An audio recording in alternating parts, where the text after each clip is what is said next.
Hello once again welcome to the remedial chemistry. तो आज के इस वीडियो लेक्चर में हम लोग पढ़ेंगे वर्नर्स थ्योरी। तो कोऑर्डिनेशन केमिस्ट्री में अब तक हम लोग सीएफटी, वीबीटी और metal carbonyls types of ligands काफ़ी चीज़ें देख चुके हैं।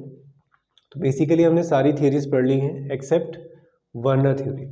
अब ये थ्योरी कोऑर्डिनेशन केमिस्ट्री में सबसे पहले आई थी, बट सर हम इसे लास्ट में क्यों पढ़ रहे हैं? तो लास्ट में पढ़ने का रीज़न ये है कि कोऑर्डिनेशन केमिस्ट्री यहाँ से स्टार्ट हुई थी, वो इतनी इजी नहीं थी, कॉम्प्लेक्स थी, इसलिए हमने बाकी थियरीज पहले पढ़ ली हैं। अब हम समझने वाले हैं वर्नर्स थ्योरी को, जो अब हमें थोड़ा सा इजी रहेगी क्योंकि हमने वीबीटी, सीएफटी ये चीज़ें हम लोगों ने सीख ली है। तो चलिए स्टार्ट करते हैं कि क्या कहती है वर्नर थ्योरी और कैसे बोर्ड में इससे सवाल पूछे जा सकते हैं। तो according to Werner theory, metal have two types of valencies. एक होती है प्राइमरी वैलेंसी और दूसरी होती है secondary valency. Metals have two types of valencies, primary valency और दूसरी है बेटा सेकेंडरी वैलेंसी। ठीक है, primary valencies are satisfied by negative ligands. किसी कॉम्प्लेक्स में जितने भी नेगेटिव लिगेंड्स हैं वो सभी प्राइमरी वैलेंसी को डिनोट कर रहे होंगे। Secondary valencies are satisfied by negative ligands और sometimes it also satisfied by neutral ligands और even it can satisfied by positive ligands। तो बेसिकली कोऑर्डिनेशन स्फीयर के अंदर जितने भी लिगेंड्स आएंगे वो सभी किसको डिनोट कर रहे होंगे? सेकेंडरी वैलेंसीज को। तो आज के हम मॉडर्न कॉन्सेप्ट पे अगर हम बात करें, यानी कि वर्नर थ्योरी पहली थी, फिर सीएफटी वीबीटी वगैरह अगर हम अकॉर्डिंग बात करें, तो मेटल की ऑक्सीडेशन स्टेट, मेटल की ऑक्सीडेशन स्टेट रिप्रेजेंट करती है प्राइमरी वैलेंसी को और कोऑर्डिनेशन नंबर रिप्रेजेंट करता है सेकेंडरी वैलेंसी को। कोऑर्डिनेशन नंबर का मतलब ये होता है कि मेटल के साथ कितने बॉन्ड्स लिगेंड ने बनाए हुए हैं। फॉर एग्जांपल हमारे पास है COCl3 NH4, सॉरी अगेन मैं लिखता हूँ ये एग्जांपल, COCl2 NH3 का होल 4 और एक Cl बाहर से। आज की डेट में हमें ऐसे कंपाउंड लिखने आते हैं, लेकिन वर्नर के टाइम पे लिखने का ये तरीका नहीं था, वो मैं बताऊंगा अभी कैसे होगा। तो मैंने इसलिए कहा ना कि हम आगे की एडवांस थ्योरी से हम प्रीवियस थ्योरी को समझने की कोशिश करें, क्योंकि हमारा पर्पस है वर्नर थ्योरी को समझना। ठीक है, सीक्वेंस हमारे लिए इतना मैटर नहीं करता है। तो यहाँ पर आप देखेंगे कोऑर्डिनेशन स्फीयर के अंदर कितने लिगेंड्स आ रहे हैं? 6 लिगेंड्स आ रहे हैं। कौन कौन से? 4 NH3 आए हैं और 2 Cl आए हैं। तो ये कौन सी वैलेंसी हो गई? ये हो गई आपकी सेकेंडरी वैलेंसी। क्लियर? अब प्राइमरी वैलेंसी के लिए देखे जाते हैं नेगेटिव लिगेंड्स। तो अंदर 2 Cl हैं और बाहर एक Cl, तो नेगेटिव लिगेंड्स हमारे पास कितने हैं? 3 हैं। तो प्राइमरी वैलेंसी कितनी हो गई? 3। क्लियर हुआ? तो क्या करना है, जो भी एग्जाम्पल दिया होगा, एक एग्जाम्पल और देता हूं मैं, आप लोग ट्राई करना है इसे।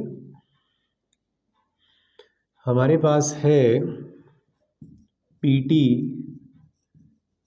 NH3 का होल ट्वाइस Cl2, बाहर से एक Cl2 और है मान लीजिए। ठीक है, एक अजम्पशन ले लिया मैंने एग्जाम्पल का। ठीक है, ऑक्सीडेशन स्टेट में भी कुछ डिफरेंट आ जाए तो इसके सेकेंडरी वैलेंसी बतानी होगी। तो क्या देखोगे? कोऑर्डिनेशन स्फीयर के अंदर कोऑर्डिनेशन नंबर कितना आ रहा है। तो यहाँ पे कोऑर्डिनेशन नंबर कितना है? 4। तो सेकेंडरी वैलेंसी को कौन कौन सेटिस्फाइड कर रहे हैं? 2 NH3 और 2 Cl। फिर आपसे पूछा जाए प्राइमरी वैलेंसी को कौन सेटिस्फाइड कर रहा है, तो प्राइमरी वैलेंसी के लिए सारे नेगेटिव लिगेंड्स काउंट करने हैं। तो कितने नेगेटिव लिगेंड्स हैं? 4, 2 बाहर हैं, 2 अंदर भी हैं। क्लियर हुआ? तो प्राइमरी वैलेंसी और सेकेंडरी वैलेंसी को इस तरीके से हम बताते हैं। फिर उसके बाद वर्नर्स के अकॉर्डिंग इनका नोटेशन किस तरीके से है। अब जैसा कि एक एग्जांपल हमने सॉल्व करके देखा जिसमें COCl3 है और 5NH3 है, वर्नर के टाइम तक या वर्नर सर से पहले हम लोगों का कंपाउंड लिखने का तरीका ये होता था, हम कोई स्पेशल कोऑर्डिनेशन स्फेयर नहीं लगाते थे, कोई ब्रैकेट नहीं लगाया करते थे कि एक कोबाल्ट है, 3 Cl है और 5 NH3 है। अब यहाँ पर अगर मुझे इस स्ट्रक्चर को ड्रॉ करना है तो हम अपना थोड़ा सा आगे का कॉन्सेप्ट यूज़ करेंगे जो मैंने अभी आपको बताया कि ये कंपाउंड एक्चुअल में कुछ ऐसा है कि CONH3 का 5 ये आ गया, कोऑर्डिनेशन नंबर 6 करना है तो एक Cl अंदर ले आओ, बाकी ClO को बाहर कर दो। ठीक, ये मैंने बना दिया, इसकी कंसिडरेशन से इसको हमने बना दिया है। अब वर्नर सर के अकॉर्डिंग इसको ड्रॉ करते हैं। तो सेकेंडरी वैलेंसीज शोन बाय, वो ज्योमेट्री को डिसाइड करेंगे और हार्ड लाइन से दिखाई जाएंगी जैसा कि मैंने अभी दिखाई है। तो 5 NH3 में यहाँ पे लगा देता हूँ, तो ये 5 NH3 बेटा हमने लगा दिए हैं जो डार्क लाइन से है। एक Cl भी अंदर है जो सेकेंडरी वैलेंसीज को सेटिस्फाइड कर रहा है, राइट। फिर आते हैं प्राइमरी वैलेंसी में। Primary valencies are satisfied by negative ligands. तो नेगेटिव लिगेंड्स कितने हैं? 3 हैं। तो प्राइमरी वैलेंसी को दिखाया जाता है डैश से, ऐसे डॉट डॉट लगा दोगे, डैश बोल दोगे, कहीं भी लगा दो ये Cl। एक Cl मैंने यहाँ लगा दिया है, ये जो 2 बाहर Cl है ना वो दिखा दिए। अब ये Cl, ये दोनों Cl प्राइमरी वैलेंसी को दिखा रहे हैं, तो सर ये तो सेकेंडरी को भी दिखाएगा और प्राइमरी को भी, तो यहाँ पर हार्ड लाइन के साथ डॉटेड लाइन भी दिखाई जा रही होगी। तो ये वर्नर सर का रिप्रेजेंटेशन का तरीका है। ये रिप्रेजेंटेशन बनाने के लिए तो मुझे नहीं लगता कि आपसे किसी एग्जाम में पूछे जा रहे होंगे, लेकिन कॉन्सेप्ट ये है। क्लियर हुआ? तो क्या सीखा बेटा यहाँ तक? वर्नर थ्योरी के according metals have 2 types of valencies, primary valency and secondary valency. Primary valencies are satisfied by negative ligands and secondary valencies are related to coordination number. वो सेटिस्फाइड हो सकती है नेगेटिव लिगेंड से भी, neutral से भी और पॉजिटिव से भी, यानी कि बेसिकली वो क्या होने चाहिए? लिगेंड्स होने चाहिए। तो मॉडर्न कॉन्सेप्ट में ये मेटल के ऑक्सीडेशन स्टेट को बता रहा होता है और ये कोऑर्डिनेशन नंबर को बता रहा होता है। तो हमारे पास कंपाउंड को लिखने के तरीके ये होते थे, तो हमने थोड़ा सा आइडिया लगाया और कंपाउंड को कुछ इस तरीके से लिखा है। इसके लिए भी कुछ क्वेश्चंस होते हैं कि इससे ये बनाया कैसे जाएगा, यही मेन क्वेश्चन है वर्नर थ्योरी का जो भी हम सीखेंगे।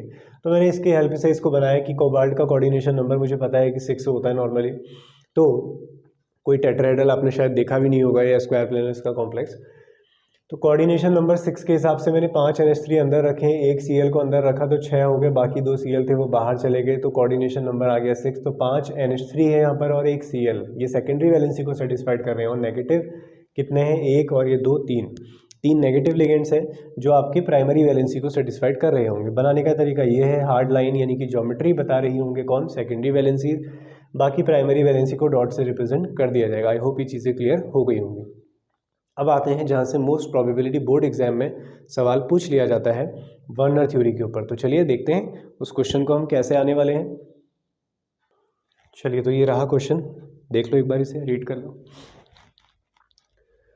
When a coordination compound CrCl3.6H2O is mixed with AgNO3, nitrates की खास बात ये होती है कि वो हमेशा ही आयन बना देते हैं चाहे कोई भी सॉल्यूशन हो।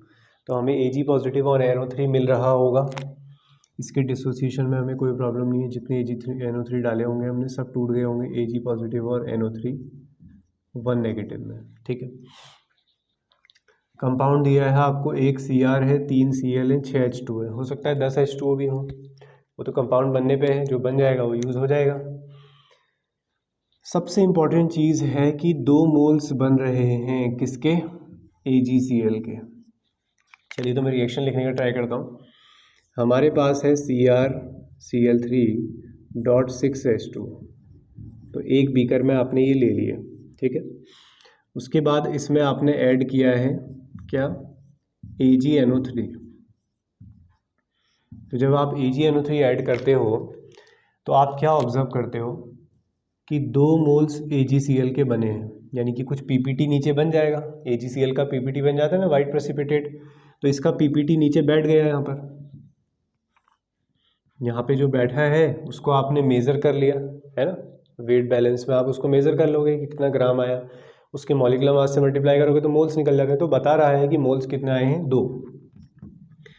अब 2 AgCl आने का मतलब ये है कि इस कंपाउंड ने हमें सिर्फ कितने Cl नेगेटिव दिए हैं, 2 Cl नेगेटिव दिए हैं, जबकि दिख कितने रहे हैं आपको, 3 दिखाई दे रहे हैं। 3 Cl नेगेटिव दिख रहे हैं लेकिन बने तो कितने, सिर्फ 2 AgCl। इसका क्या मीनिंग है? इसका मीनिंग ये है कि बेटा तुम्हारे पास 3 Cl थे, लेकिन जब मैं तुम्हारे पास गया तो मैं 2 AgCl लेकर आया हूँ। इसका मतलब 3 Cl तुम्हारे पास थे लेकिन तुमने सिर्फ कितने दिए, 2। तो इस कंपाउंड ने भी 2 Cl को तो आयनाइज किया है लेकिन 1 Cl को अपने पास रख लिया है। तो बेटा वो पास रखने का मतलब ये है कि वो Cl कहाँ यूज़ हो रहा होगा, कोऑर्डिनेशन स्फीयर के अंदर। अच्छा, H2O है तो Cr है आपके पास और ये H2O का होल 5 और एक ये Cl। धीरे धीरे समझना H2O का होल 6 क्यों लिखा है। कोऑर्डिनेशन नंबर 6 के ही क्वेश्चंस देखे ना तुम लोगों ने, तो ये कोऑर्डिनेशन नंबर 6 के हिसाब से ही सवाल करने हैं आपने सारे, ठीक है। कोई प्लेटिनम आ जाए तो कोऑर्डिनेशन नंबर 4, क्योंकि वो स्क्वायर प्लेनर बनाता है। तो मुझे यहाँ पर कितना भी दिया हो अमाउंट, मान लीजिए यहाँ पर 10 H2O डाल दो, 20 H2O डाल दो, मुझे फ़र्क नहीं पड़ता, मैं तो कोऑर्डिनेशन नंबर 6 के लिए ही जाऊँगा। अब कोऑर्डिनेशन नंबर 6 तो सर तब भी हो जाता जब आप H2O 6 के 6 ले लेते, लेकिन एक Cl अंदर क्यों लिया, वो किसने बताया हमें, 2 मोल्स ने। तो 3 AgCl में से 2 ही बाहर गए हैं, एक तो डेफिनेटली अंदर है। तो कोऑर्डिनेशन नंबर 6 बनाना है तो 5 H2O और आएंगे, ठीक है। एक H2O कहाँ गया उस पर भी अभी बात करते हैं। तो Cr H2O का होल 5 Cl, 2 Cl बाहर चले गए तो बेटा Cl नेगेटिव के फॉर्म में गए होंगे, तो 2 Cl नेगेटिव बाहर गए तो कॉम्प्लेक्स पे कैसा चार्ज, 2 पॉजिटिव। रही बात इस H2O की, सॉल्यूशन में पड़ा होगा H2O, ऐसा थोड़ी है कि जितना H2O डालें सब बॉन्डिंग में पार्टिसिपेट कर लेगा। जब नहीं बन रहा है रेशियो तो वो अलग रहेगा। तो ये आपका कंपाउंड आयनाइज फॉर्म में मैंने बना दिया है। अब हम यहाँ से कंपाउंड को डिज़ाइन कर लेते हैं कि एक्चुअल में कंपाउंड क्या बन रहा होगा। तो बेटा कंपाउंड कुछ ऐसा होगा फिर कि Cr H2O का होल 5 एक Cl और बाहर से 2 Cl2। तो हमें पता चल गया यहाँ से 2 मोल्स की नॉलेज से कि कितने Cl अंदर जाएंगे कितने बाहर। अब ये कंपाउंड जैसे ही तुम पहचान लोगे फिर यहाँ से क्वेश्चंस डिज़ाइन होना शुरू हो जाते हैं।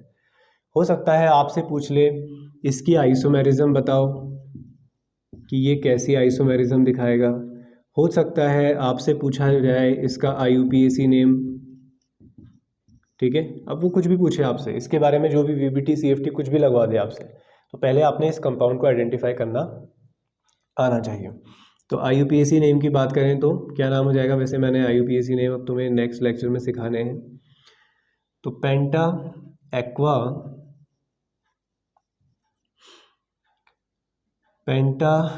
Cl के लिए आ जाएगा क्लोरो, या फिर आप क्लोरिडो लिख सकते हो।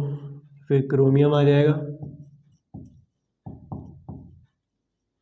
फिर ऑक्सीडेशन स्टेट लिख लोगे 3Re होगी, फिर लास्ट में लिखोगे क्लोराइड। कितने क्लोराइड हैं वो लिखने की रिक्वायरमेंट नहीं है, ठीक है। दिख नहीं रहा होगा तो मैंने लिख दिया है यहाँ पर, क्लोराइड बोल दिया, समझ जाओगे। तो कंपाउंड इस तरीके से बनाना है। एक क्वेश्चन और देखें फिर, एक बार देख लो इसे अच्छे से। आपको एक कंपाउंड दिया जाएगा, आपसे बोला जाएगा उसमें AgNO3 डाला जाता है, आपको बताया जाएगा कि कितने मोल्स हैं। यानी कि इसी क्वेश्चन में अगर मैं आपसे बोलता कि बेटा 3 AgCl जाते हैं, अगर इसी क्वेश्चन में मैं आपसे बोलता हूँ बेटा कि 3 AgCl बाहर होते हैं, तो क्या आंसर होगा सर? अगर 3 AgCl बाहर होते हैं तो सारे Cl बाहर हो गए तो अंदर 6 H2 आएंगे, तो आपका कंपाउंड क्या बनता? Cr H2O का होल 6 बाहर से 3 Cl3, ये बन जाता। सर हो सकता है कि क्वेश्चन में हमें 3 AgCl बना देता, ठीक है। 3 AgCl में, अच्छा 3 AgCl का तो बता ही दिया मैंने। हो सकता है कि एक ही AgCl देता। अगर एक ही AgCl बाहर हुआ होता तो H2O का होल 4 2 Cl अंदर आ जाते, एक ही Cl बाहर होता। क्लियर हुआ? तो इस तरीके से क्वेश्चन करना होगा। चलिए एक क्वेश्चन और देते हैं, फिर आप लोगों को ये वर्नर थ्योरी पे और भी कुछ पढ़ने की रिक्वायरमेंट नहीं रहेगी। चलिए तो ये है बेटा नेक्स्ट क्वेश्चन, बहुत शॉर्ट में मैंने लिख दिया है। COCl3.6NH3 is mixed with AgNO3, 3 mole AgCl बनते हैं। तो बिल्कुल सिंपल है, आप बोलोगे सर क्या ही है इस क्वेश्चन में, हम तो ऐसे ही बना देंगे। तो इक्वेशन के फॉर्म में लिखने की कोशिश करते हैं, माइनर मिस्टेक्स हो जाती हैं वो नहीं करनी है। ये आपके पास है, इसमें आपने AgNO3 मिला दिया, ठीक है। तो 3 AgCl बाहर हुए होंगे फिर, है ना, 3 AgCl बाहर कर दो। तो अगर 3 AgCl बाहर हो गए होंगे तो कोऑर्डिनेशन नंबर 6 बनाते हुए चलो, तो NH3 का होल 6, 3 नेगेटिव बाहर तो 3 पॉजिटिव आ गए होंगे। अब रही बात कंपाउंड की, कंपाउंड बना देते हैं, ठीक है, ये बन जाएगा। अब वर्नर्स थ्योरी को आप बिल्कुल हल्के में मत लेना वैसे, ठीक है। अगर मैं इसके एडवांस कॉन्सेप्ट तुम्हें बताऊं तो वर्नर सर ने बहुत ही अच्छे अच्छे कॉम्प्लेक्स को बता दिया था, क्योंकि कोऑर्डिनेशन नंबर 6 का मतलब ज्योमेट्री सिर्फ ऑक्टाहेड्रल ही नहीं होती है कि आप ये 6 लगा दो ऐसे, वो ऐसा भी हो सकता है, ट्राइगोनल प्रिज्मेटिक स्ट्रक्चर्स बोलते हैं इनको, ये भी 6 ज्योमेट्री से बनता है, ठीक है, 3 ऊपर 3 नीचे। तो उन्होंने इसमें आइसोमेरिज्म का यूज़ किया था, कलर कंपाउंड्स कैसे बनते हैं वो भी चीज़ें बताई थी, तो काफ़ी चीज़ें इन्होंने बताई थी, लेकिन तुम्हें उन डिटेल्स में अभी नहीं जाना है, ठीक है। ये आप लोगों का मोर देन सफिशिएंट है, इतना टॉपिक सफिशिएंट है। तो सबसे पहले वर्नर थ्योरी में primary valency, secondary valency, primary valencies are satisfied by negative ligands, secondary valencies are satisfied by neutral ligands, positive ligands और नेगेटिव लिगेंड्स, यानी कि कोऑर्डिनेशन नंबर को बताता है। फिर ये क्वेश्चन देख लिया आपने, जितने मोल्स बाहर हो रहे होंगे उतने आयंस बाहर कर देना, कोऑर्डिनेशन नंबर 6 के हिसाब से चले जाना। प्लैटिनम का कॉम्प्लेक्स होगा तो 4 के हिसाब से चले जाना, लेकिन प्लैटिनम का कॉम्प्लेक्स एग्जाम में नहीं मिल रहा होगा, यही मिल रहे होंगे कोऑर्डिनेशन नंबर 6 वाले। आई होप वीडियो पसंद आया हो, सारी चीज़ें क्लियर हो गई होंगी। मिलते हैं नेक्स्ट वीडियो में, बाय बाय।